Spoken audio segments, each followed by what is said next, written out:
This is my Walton laptop, and now I'm gonna update this RAM capacity. So today I collect this RAM from New Elephant Road, Madani Technology. Okay, so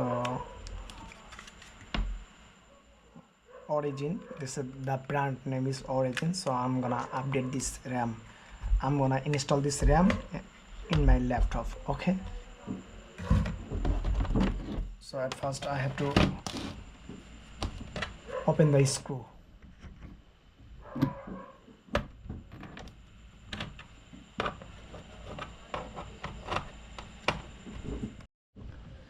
আমার ল্যাপটপটা অনেক পুরাতন।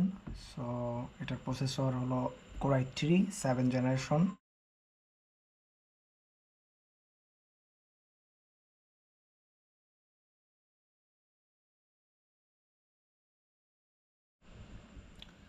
যে আপনারা দেখতে পাচ্ছেন যে আমার র্যামের জন্য দুইটা স্লট রয়েছে। এই যে একটা স্লটে আছে বিল্ট ইন, এটা ছিল, আর একটা স্লট এটা, আর এটা হলো hard disk. This is hard disk, this is 500 GB hard disk, and this is a DVD player, and this is SSD, 256 GB SSD, and this SSD I installed this SSD, and next time I bought this SSD from Walton Plaza. Okay, and this SSD price was 3,500 taka.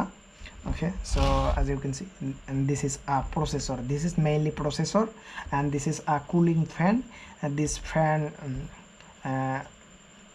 air flow, and this is the copper.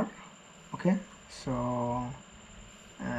it's getting cooled by this fan in this processor. Okay, so I'm gonna share, so I'm gonna install this in my laptop. Okay, this is new RAM. Okay, so this is a DDR4 8 GB RAM, and my laptop already has a RAM, it's a 4 GB, so I wanna update this RAM. Okay, so this is, এখন দেখতে পাচ্ছেন আমার কাছে দুইটি RAM, 2 RAMs। So এই র্যামটা ছিল বর্তমানে এই ল্যাপটপের সঙ্গেই ছিল 4 GB RAM DDR4। Okay, and এইটা আমি আজকে কিনে নিয়ে আসলাম। Today I bought this RAM। Okay, so এইটার বাস স্পিড হলো, এটা হলো 2666 মেগাহার্টজ।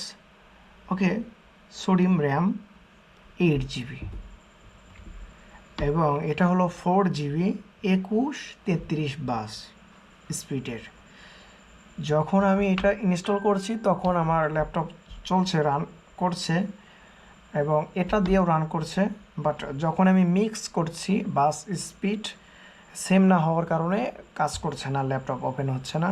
সো এখন আমি এটা খুলে রাখবো, নেক্সট টাইমে আমি 8 GB আরেকটি লাগাবো। ওকে, সো এটা আমি খুলে রাখবো, এবং র্যামটি ইনস্টল করার প্রসেসটা খুবই সহজ, শুধু এইভাবে এটার ভিতরে ইনসার্ট করে দিতে হবে। সো আমি এই পাশেরটাতে র্যাম টু স্লটে দিয়ে দেব।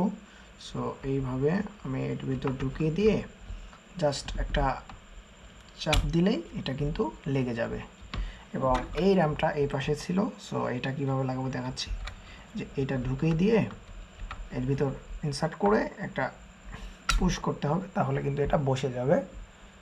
ওকে, সো আমি যেহেতু এটা লাগাবো না, সো এটা খুলে ফেলবো আপনাদেরকে দেখানোর জন্য আমি এটা লাগালাম। সো এই দুটোটা লক রয়েছে, এটা টান দিলে এটা আমি খুলে রাখলাম, এটা আমি সেল করব।